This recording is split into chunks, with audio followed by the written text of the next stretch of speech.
Hallelujah. Let us take our seats.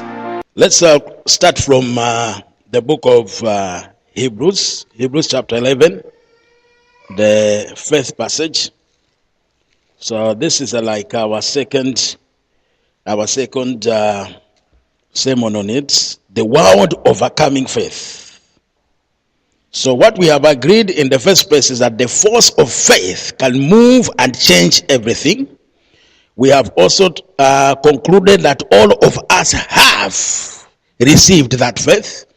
And we have also tried to clarify the quality of faith that we have. That it is the same faith that was upon Peter. It is the same faith that God used to create the heavens and the earth. Hallelujah. The Bible there has said already in 1 John chapter 5 that this is the victory that overcomes the world, even our faith. When you see a man or a woman saying, I cannot fail in this world, it is faith speaking. Hallelujah. It is not him.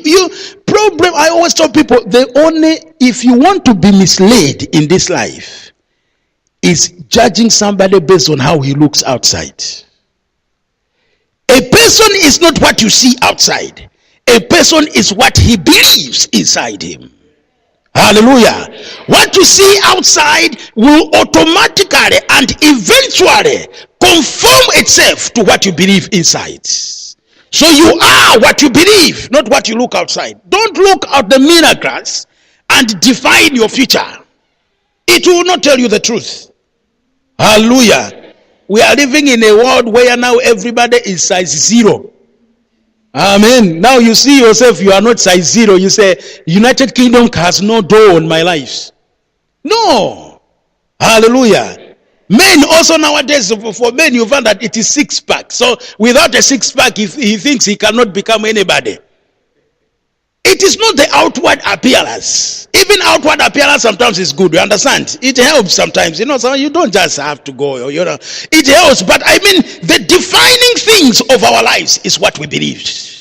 The other ones are just a plus. But most people major on the pluses rather than on the majors. Let's look at it. Hebrews chapter 11, verse 1 to 13.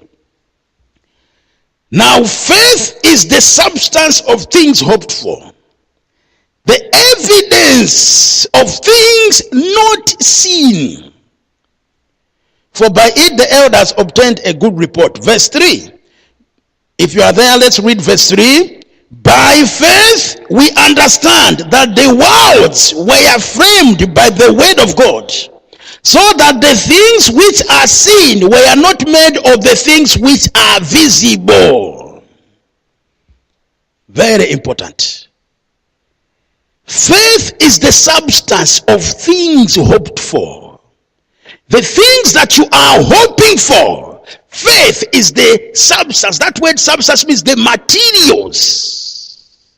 Hallelujah.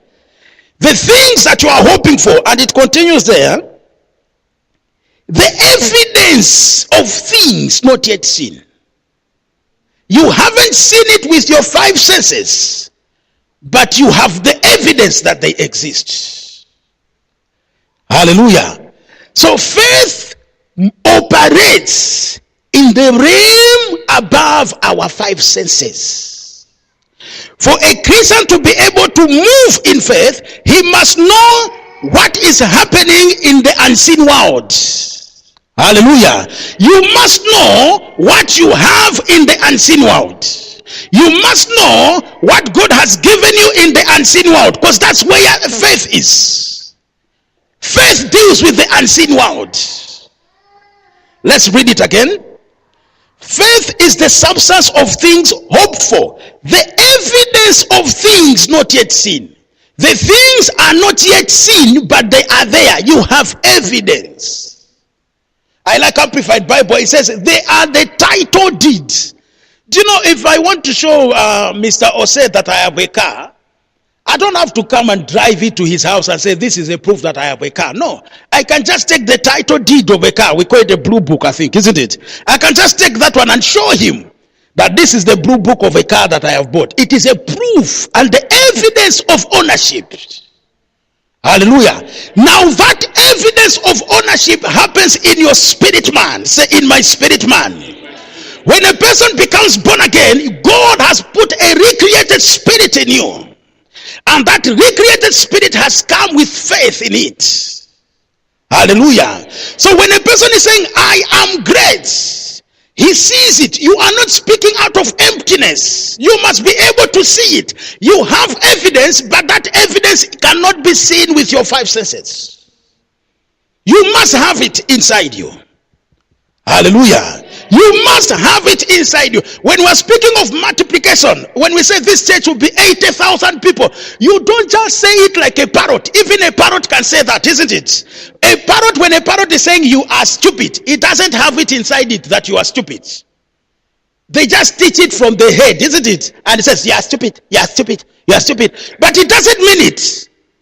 So what will make you great is not just singing a song, I am great, I am great. Are you sure? Yes, I am great. Then somebody comes to you and says, you know what? I think things are not working for you. You are failing. You must try somewhere else. You, things are not working for you. Then you go home very angry. You know, that person, what he has spoken about me, he says that I am failing. Whatever somebody says doesn't matter until you believe it. Hallelujah. What anybody says about you doesn't matter if you don't believe it. You know, I wanted to speak a broken English. If you doesn't believe it. What matters is what you believe. Because what you believe, you have it inside you. Most people have majored on confession. They just confess. I confess and I have. I confess and I have. While inside them, they don't have it. They just make everybody think they have it. That is not faith. Faith is having the evidence inside you. You know that you have it. I'm not trying to have it. I am a spirit being. Isn't it? What does James say? Maybe let's look at James. James chapter 1 verse 18. Because I think believers haven't understood who they are. James chapter 1 verse 18. James chapter 1 verse 18. I don't know how people look at scriptures. I always tell people this Bible wasn't written by journalists. These are not paparazzi. That they have written something that you might have to debate. It could be wrong. No. This is the Spirit of God speaking, revealing mysteries.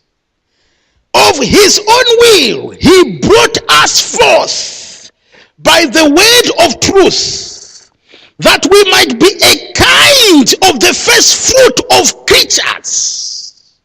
Of his own will. I like the other translation says, he has begotten us. God has begotten. Brothers, you are not what you see outside. God has begotten you.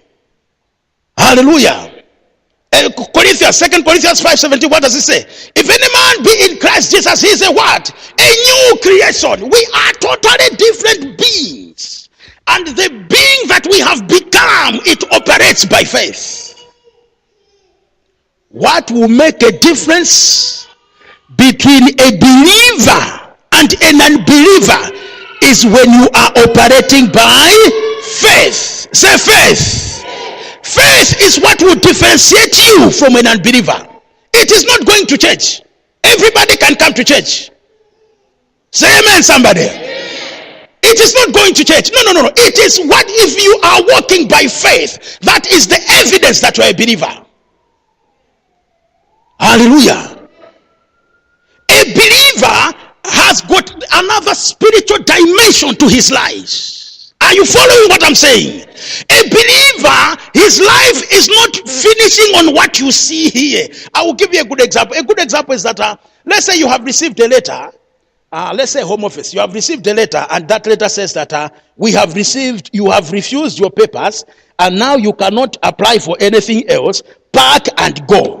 An unbeliever, what he has is the end of story. You understand? He doesn't have another dimension to his life.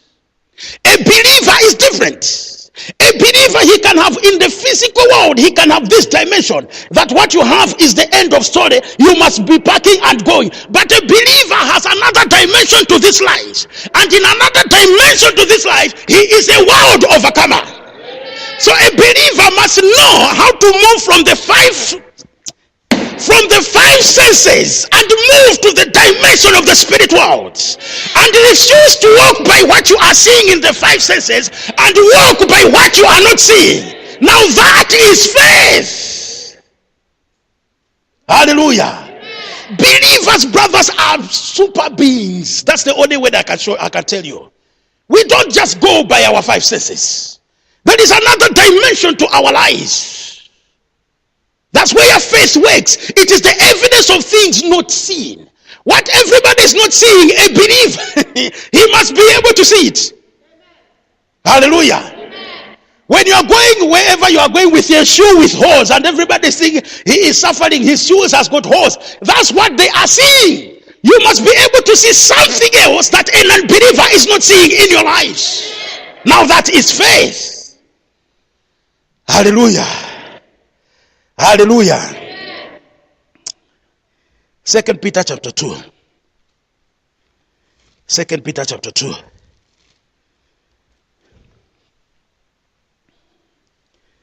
Chapter 1, verse 2. Grace and peace be multiplied to you in the knowledge of God and of our Lord Jesus Christ, as his divine power, say his divine power, has given us. Say it like you mean it, has given us. Is it saying he will give us? Has what? Has given us. Say has given us all things. All things. Hallelujah. So a believer must not just look at what he has now. According to a believer, there is another dimension of this life that he has what?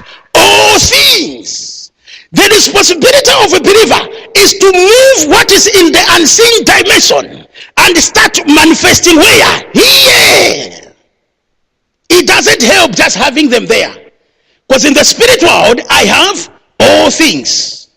In the natural world, it looks like I have nothing. Now, if a believer focuses on the five senses, he will be like an unbeliever. Hallelujah.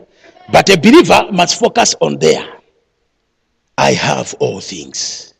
When we are speaking of this is the month of fruitfulness, you must know if you want a baby, you have them. But how you get them from there to here, it is now what I'm teaching you. There are tools of faith that you use to bring what is in the unseen world to here. Do you think God can do you think God can make a woman not to have a child? Do you think God can do that? Hallelujah. In Genesis it says multiply, fill the earth, have everything, have dominion, whatever.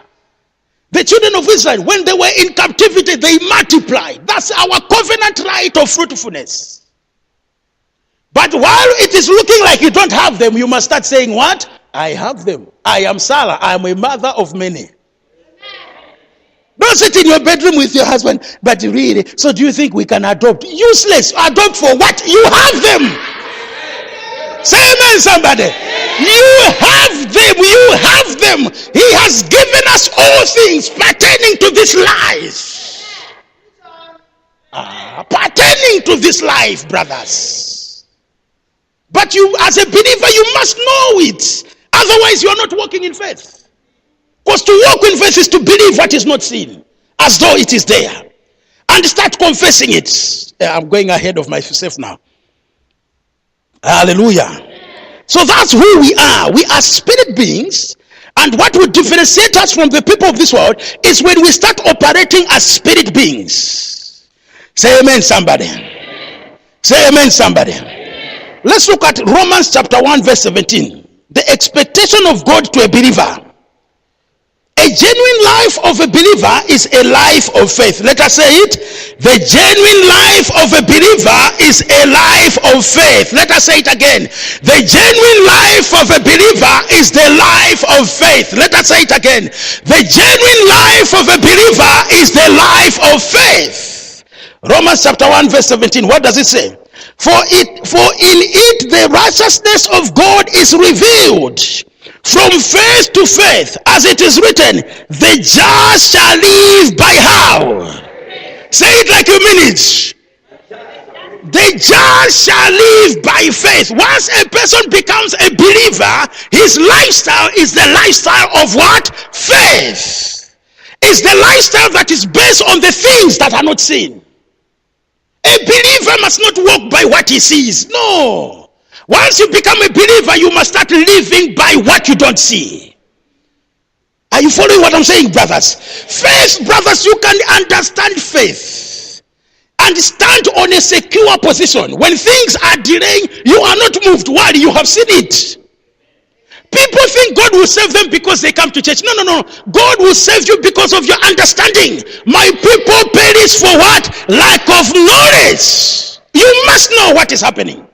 Most believers are suffering because they don't know what is happening. So they're just saying, at least if I go to church, maybe the devil will leave me. He won't leave you. He will come with you here.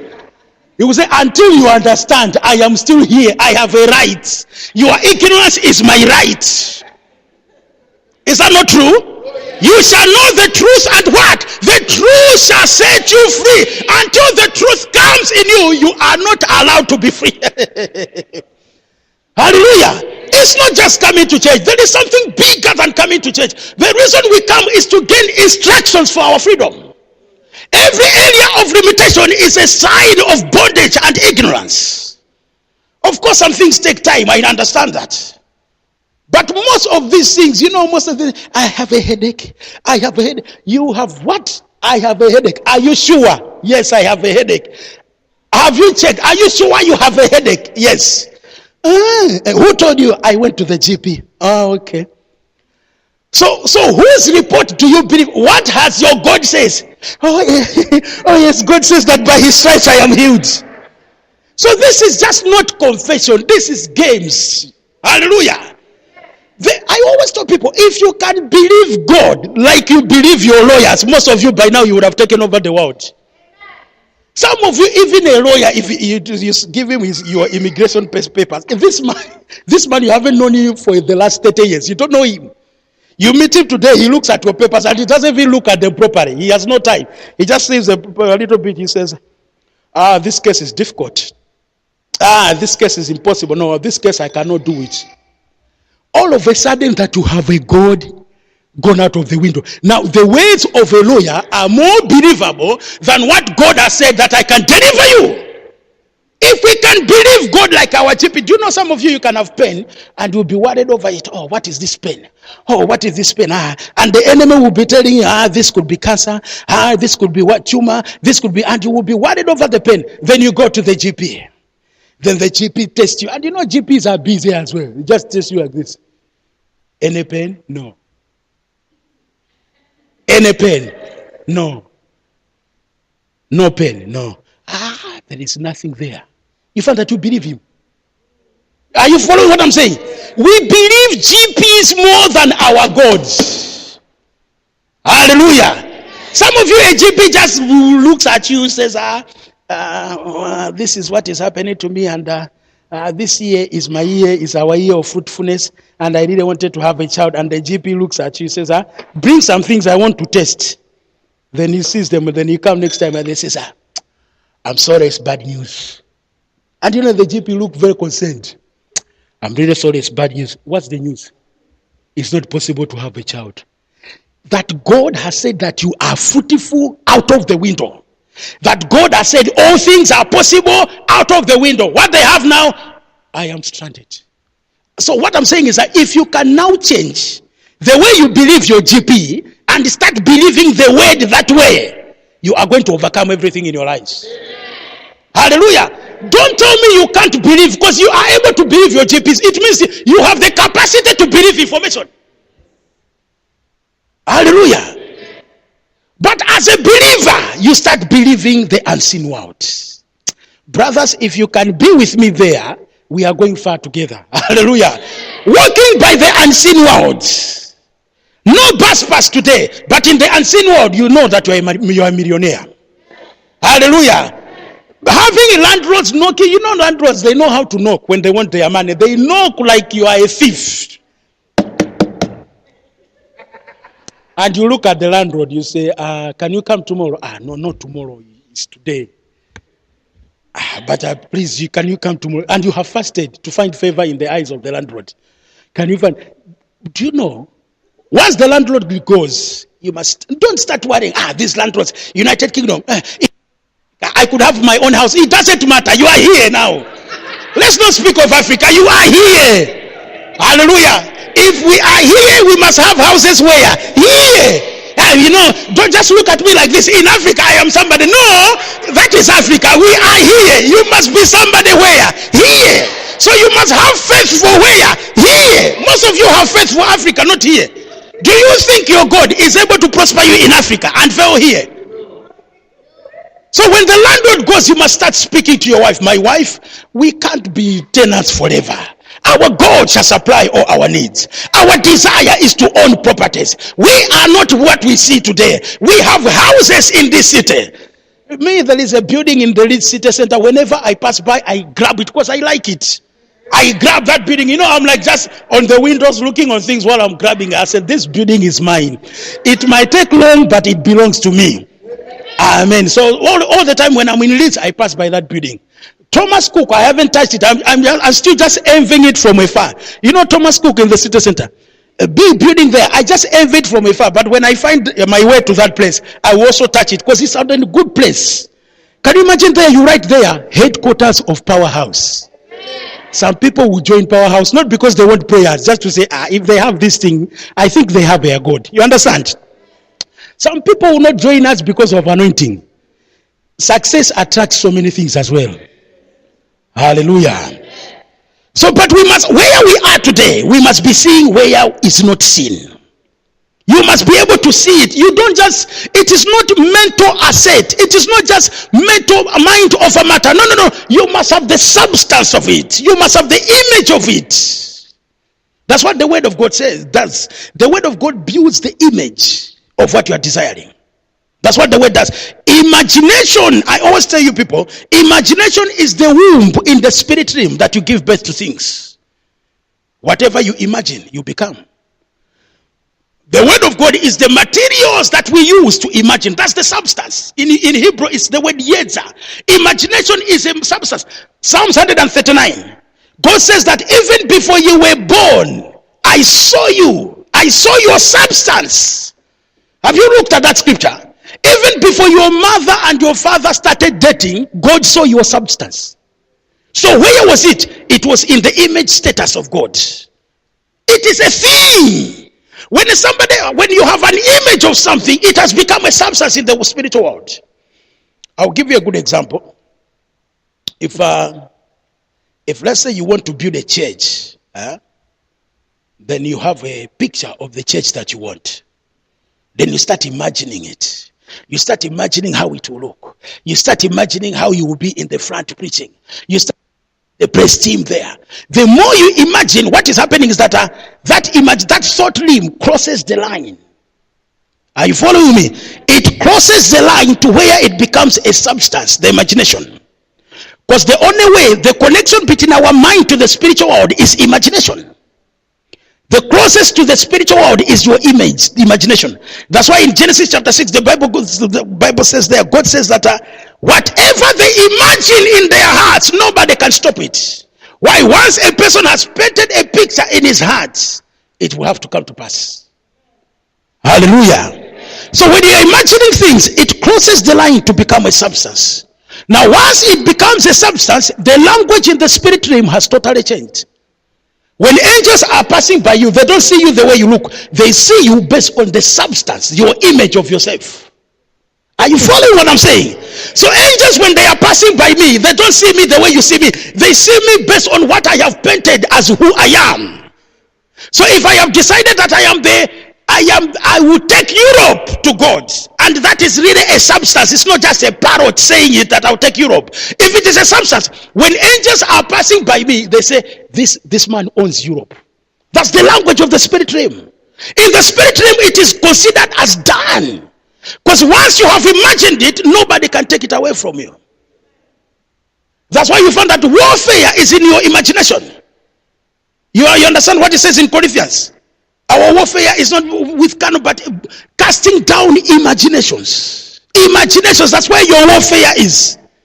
Some people know how in the night of prayer to scream, I cancel you, devil, I destroy you, I destroy in the name of Jesus. Then they go home and they start imagining failure, how they are suffering, and they come the next night of prayer, I destroy. I say, these people are working here. Not knowing warfare is what they are doing every hour where they are. Image. Now, when you fill yourself with the word, what image are you going to print of yourself? Of the words. Are you following what I'm saying? The just shall live by faith. Galatians 3 speaks of the same thing. The righteous shall live by faith. So you see, once a person becomes born again, the lifestyle is the lifestyle of the unseen world. Hallelujah. Now let's look at how it works. I'm jumping things now because of time. Let's look at how it works. Let's look at 2 Corinthians 5. 2 Corinthians 5. 2 Corinthians 5. I'll read verse 7. For we walk by faith, not by sight. Does anybody have amplified? 2 Corinthians 5 verse 7. Anybody with amplified? Yes or no? Can we read that one, please?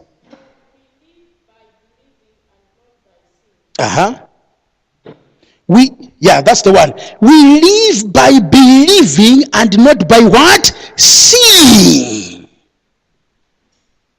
So when we are saying this is a month of fruitfulness, you are not trying to be fruitful. You must see it.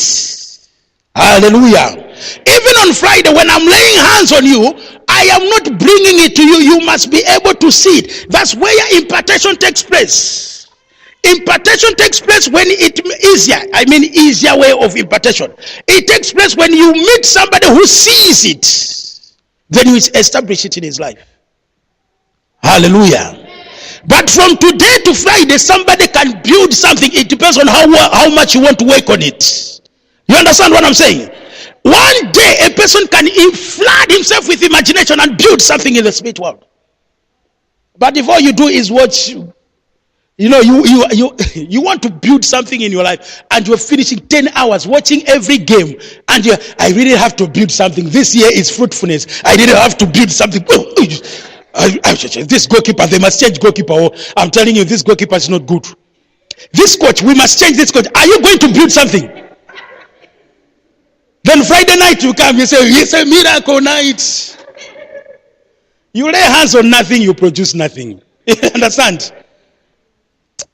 Hallelujah. 2 Corinthians 4:18. I will read that one. While we do not look at the things which are seen. Let us read it together. While we do not look at the things which are seen, but at the things which are not seen. For the things which are seen are temporal, but the things which are not seen are eternal. Hallelujah.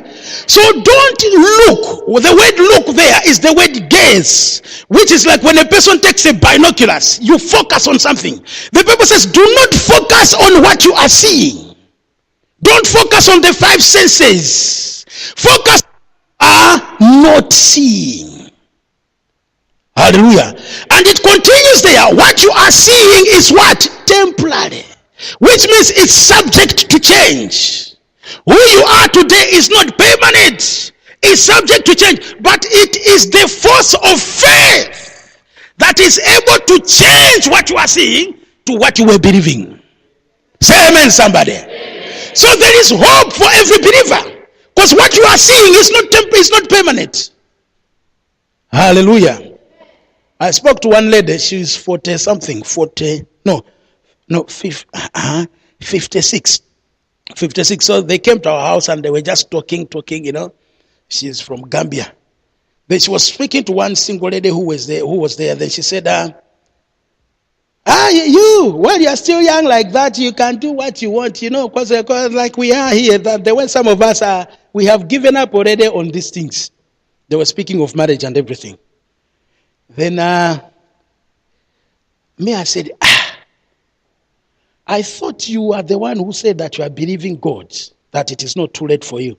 Oh yes, Pastor, I am, but sometimes when I look at my age, sometimes reality sets in. Good English, isn't it? Reality sets in. Is it good English? But that good English cannot produce a miracle for you. Hallelujah. She is focusing on what she's seeing. She sees on her age or on her birth certificate 50, whatever. So she's focusing on what she's seeing. So she's saying, with this 50 something, this one equals single for life. Now the Bible saying what you are seeing is what? Temporary.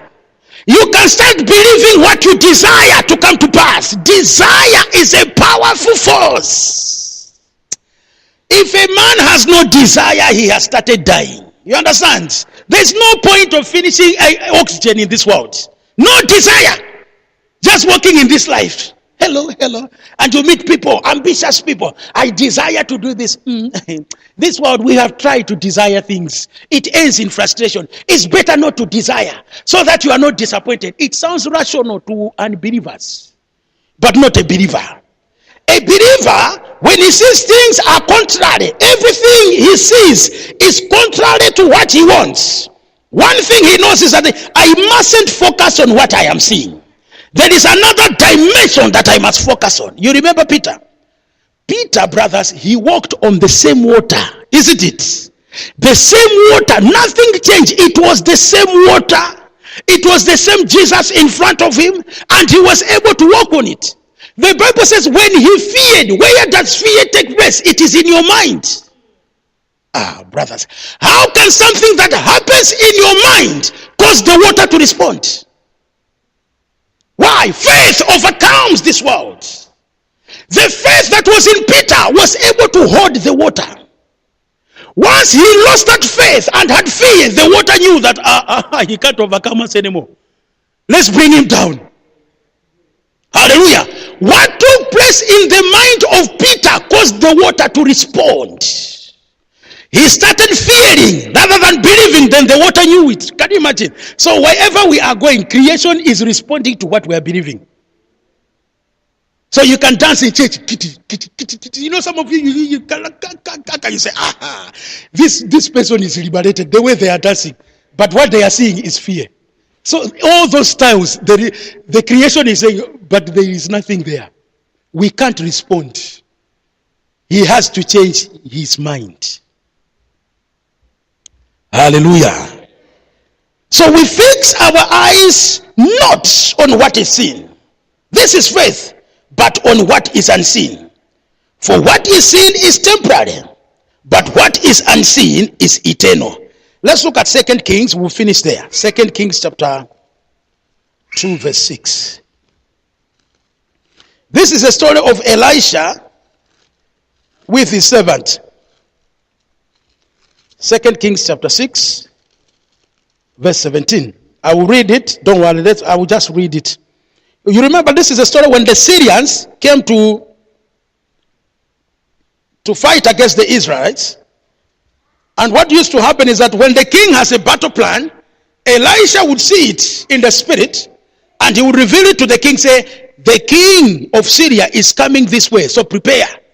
So then the king said, no. I think we have a traitor amongst us. Who is a traitor? Then somebody rose and said, there is Elisha, a prophet of God, who hears what you are speaking in your bedroom. Then the king says, go and get that man. We need that man. Bring him here. We must capture him. So those people started going and the chariots followed to capture Elisha. Then the servant of Elisha said, the Assyrians have gathered. They are coming for us. Then let's read it. Verse 17. And Elisha prayed and said, Lord, I pray, open his eyes that he may see. Then the Lord opened the eyes of a young man, and he saw, and behold, the mountain was full of horses and chariots of fire all around Elisha. Now that is faith. Hallelujah. When they saw the Syrian army, Elisha knew that there is another dimension to this life. What I am seeing is not the final. There is also the unseen world where I am well protected. So he said, this boy doesn't know. So can you open his eyes? So they opened his eyes and they saw that they were properly defended. I was telling my wife yesterday, I said, if you rise in anointing like Elisha, you can actually tell the home office, come and pick me. You just tell the home office, I'm tired of your visas, come and pick me. Now, I'm at so-so address. Then as they are coming, you say, blind them, O Lord. Then they come and you hold their hands, because that's what Elisha did. He held their hands and took them away. And they were captured. I tell you, it will be on Sky News. One illegal immigrant has surprised the immigration office. When they went to pick him up, he used juju, because they will not believe it's God. They say he used juju and blinded everybody. At the moment, the immigration staff are scared to come to his door. So they have decided to give him indefinite stay. Hallelujah. There is another dimension to this life, and Elisha knew it. He said that even though the army of Syria is here, this is just what we are seeing with our eyes. But what we are not seeing with our eyes, it's saying we are secure. Like Psalms 91, those that dwell in the secret place of the Most High God shall abide under the shadow of the Almighty, and shall say unto him, you are my defender and my protector.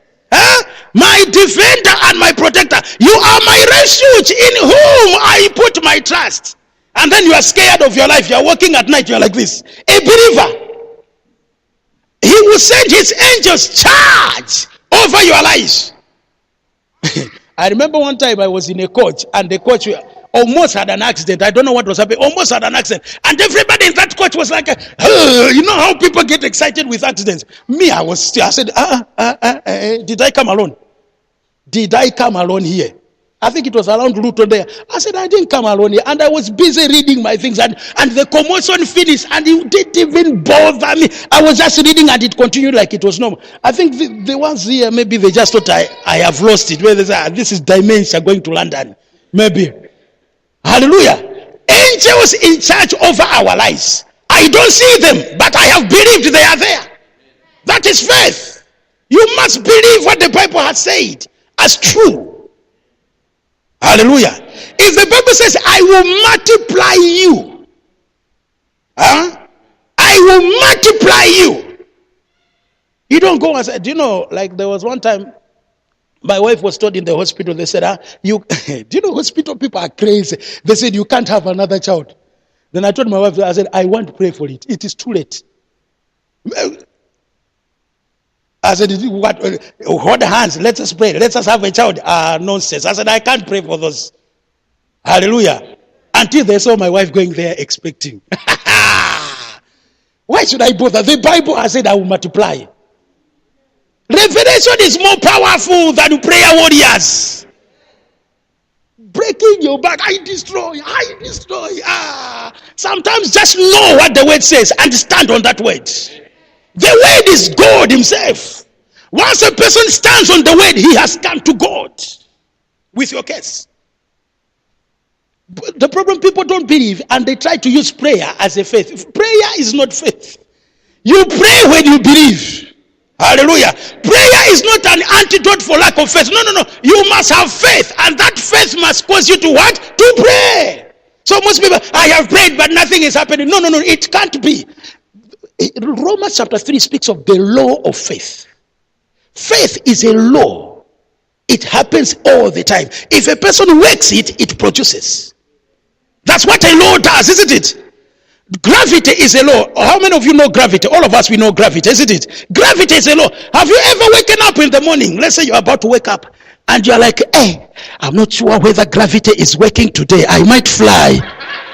I must be careful how I'm waking up today. I might fly, so because I don't know how gravity works.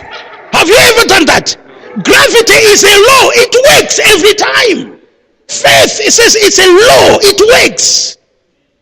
But if you don't know how it works, then you just think it doesn't work. Hallelujah. Do you know time? Okay. Do you know the mind of Adam was so powerful that things like electricity, we didn't even have to go to school. Those things could have been imparted upon him. Are you following what I'm saying? But after the fall of Adam, we have to go to school and learn those things. Electricity is a law, has laws. So they tried this way, they find it is not working. They tried this way, they found it is not working. They said, listen, until they discovered the law of electricity. Now we just use it anytime. Now the same electricity, if you don't know how to use it, it will bring shock to you. People die of shock. The same electricity we enjoy every day, if you don't know the laws of electricity, it can kill you. Hallelujah. Why? Faith is a law. It has principles that if you know how to use them, it will 100% produce. If it is not producing, it means you don't have the faith.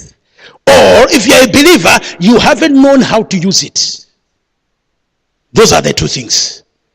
Hallelujah. Let's just finish with Romans chapter 4. Then we are going to start calling things in our lives. Some of you have given up on things that are yours because you are going by what you see with your eyes. Romans chapter 4 verse 17. I will just read because of time. As it is written, I have made you a father of many nations. This is Abraham, in the presence of him who has believed God, who gives life to the dead. So even if a doctor could say your womb is dead, God gives life to the dead. And cause those things which do not exist as though they are. 18. Who contrary to hope, where there was no hope, in hope he believed, so that he became the father of many nations. According to what was spoken, so shall your descendants be. Abraham just took what God said. Hallelujah. This is faith in action. When you look at Abraham and you look at Sarah, there was no evidence that these people are going to have a child. The case was closed. But Abraham chose to believe God, what God has said. That's where your faith is believing what God has said to be more real than what every other person thinks or says. More especially GPs. Some of you GPs are running your life. Hallelujah. One person went with a GP. I don't think it was true. I think he was doing it in a comedy. That he went to the GP. Then the other person, some people have got an addiction for GPs. When they see a GP, they want him to test them. So this one says, because I have already come, can you also test me? Then they tested, they said, you are pregnant. Oh, I'm pregnant. No, that's not what I thought. I just came to escort my, this testing. You want the GP to test you here? You want let the word of God test you. By his stripes, I am what? Healed. Hallelujah. So faith works by the unseen world. That's where your focus must be. What is not seen is what is real. The difference between an unbeliever and a believer, apart from going to heaven, while we are here on earth, a believer must focus on what is not seen. And the word of God is a revelation of the unseen world. So what the word of God has said, a believer must believe and that this is more real than what he's seeing with his eyes. Hallelujah. Hallelujah. Hallelujah. Some of you, where you are today, whatever you are seeing, it doesn't match up to where you want to be. Your challenge is to stop focusing on them. Start focusing on what you don't see, what you desire. What you see in the word. This is like Canaan land. This is like Canaan land that you just go and start picking what you want. This is, I call it a shopping center. What do we call our shopping center? Is it Kickgate? Yeah, so this is like Kickgate. You want anything, you can find it here. But most Christians do what I call window shopping. Window shopping is also, he shall make my name very great. But this God, window shopping. By his stripes I am healed. He will deliver you. But God says so many good things and it ends there. The word, you have to work it. Hallelujah. I told you that the word meditation is the word hagar, which means to matter over a thing. So you say it in the word, he will deliver me. Then you sit down in your house. You start meditating it. He will deliver me. I am delivered by my God. Angels are around me. No harm can come upon my life because my God has delivered my life. Nothing evil can come upon me. I am delivered by God. And you find that the anointing comes, you start rejoicing. Ha ha! I am delivered. You know, brothers, that is what when the problem, most of you want it to be quick. You just want to see it in the word and you want it to happen and you are looking in heaven. I have seen it, God. Where is it now? You said it. Where is it now? Can you bring it? Seriously. If that was the case, every believer could have been a success by now. But the Bible has not hidden it. He has revealed. Joshua chapter 1. This book of the law shall not depart out of your what? Your mouth. So in my mouth, while people are gossiping, while people are worrying me, I am what? Speaking the book of the law. The word has said that he will establish my life. The word has said that the descendants of the righteous man shall be great. Do you know that when Dave sleeps, I have written scriptures. There are 12 of them. When he's asleep, I go and start reading those scriptures to him. Because when a person is asleep, his subconscious is still awake, isn't it? That's where you can reprogram a child. Brothers, people when they are sleeping, they are not dead. Hallelujah. I reprogram this young man when he's asleep. I read to him, you are my descendant, Dave. I am a righteous man. The word has declared, the descendant of a righteous man shall be great. His spirit is receiving those things. What I'm doing, I am programming him. So when he wakes up in the morning, because these things are happening in his subconscious realm. When he wakes up in the morning, he doesn't know why he is loving me so much. Something good about that. While I have been speaking to him and his subconscious has picked it up. Hallelujah. But some of you, when they are sleeping, today she was naughty. Oh, this child is like her grandmother. This child is like her grandmother. This one, if she was in Africa, should be a witch. Then you are in a night of prayer. Oh God, my child, you are wasting your prayer. You can reprogram your child. Hallelujah. This book of the law shall not depart out of your mouth. Thou shalt meditate on it, Hagar, matter over it day and night. Brothers, I want to ask you, brothers, today, what are you doing with your mind? What are you meditating on? Seriously, what is it that is so important that you have decided to waste your imagination over it than the word of God? What is it? Football? No, I don't think it is football. You have better things to do. What is it? I think most of it is pound. Most believers, wherever they are, they're thinking of money. You know, they are like collapsing. They're like 20 pounds, 40 plus 80. Calculating all the time. If I had 20 pounds. Oh, no. So if I had 20, then plus that 80, 100. Oh, yes. Oh, yeah. Oh, God is good. Oh, my God is good. 30 pounds there. Then I can save 60. Oh, 90. Oh, yeah, things will wait. So how will I build a house? And the day is going.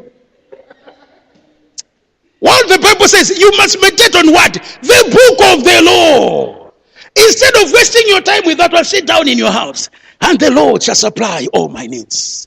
According to his riches in glory by Christ Jesus. I am the seed of Abraham. As a seed of Abraham, the blessing of Abraham is upon my life. When I'm in the bus, I am this blessing. This thing, me, when I go in a train, I always say these things are too small. I could even buy these things. Hallelujah. And I become very upset because I know I'm a seed of Abraham. These things are mine. You understand? So when I'm in the train, I am thinking over these things. These things are supposed to be mine. God, you have said in your word, I own this world. You are my father. This world belongs to me. I must take over this world. This is what I am meditating. You don't become great using the word of God by accident. You work it. And most pastors are lying to you. They want to lay hands on you until you know, some pastors, can you come, Brother Benja? Come. This is a man who hasn't been meditating on the word. Come closer. Who hasn't been meditating on the word. And he just comes from there. I don't know how pastors know how to dramatize things. Oh, my brother. Come here. Oh, God. And they are pushing him. Oh God, receive. Don't resist the power. Don't resist the power until he falls. It is done, my friend. It is done, my friends. If that was the case, most of our Christians could have been great by now. Hallelujah. But if I meet a man who has been meditating on the word of God, hallelujah, I have trained the man, he has received the teachings, that when I am at home, I mustn't waste my time, I must meditate on the word, speak the word out. Oh God, you are able. Oh God, I believe in you. You find that when he comes and I am laying hands on him, there is transfer that is taking place. There is a connection. Even witches, when they want to land on somebody, they look for connection, isn't it? Some of you don't know. I have had, my grandfather was a witch, so I know. They look for connection. Hallelujah. Some of you, if God used us based on our past, some of us are not candidates. Hallelujah. That's why don't worry about generation case. Some of you, every night of prayer, generation case, anyway. If you speak of generation case, even Adam is also in your generation, isn't it? So why bother of this grandfather who you know? What about the ones who were born in 1780 when you were not there? They are still in your generation, isn't it? So are you going to kill all those ones? Generation case. You are just speaking of this one who was a witch. Maybe before that one there was somebody who killed the whole village. And you don't know. Brothers, don't waste time. Revelation, say revelation. The truth will set you free from every bondage. Hallelujah. Meditation. Focus on the unseen world. Let us all rise up. Brother Clement, you can just be on the keyboard, and Brother Eliza. Maybe the whole praise team. Let's just worship the Lord. Say, God, help me to understand that I am a divine being. That I must walk by faith, not by what I see. From today, that's what you must be saying in your prayer. From today, I want to focus on the unseen world. In the unseen world, I am rich. In the unseen world, I am healthy. In the unseen world, I have all these things in this world. This is who I am. You must know how to reprogram yourself. Hallelujah. Let us worship the Lord, brothers and sisters.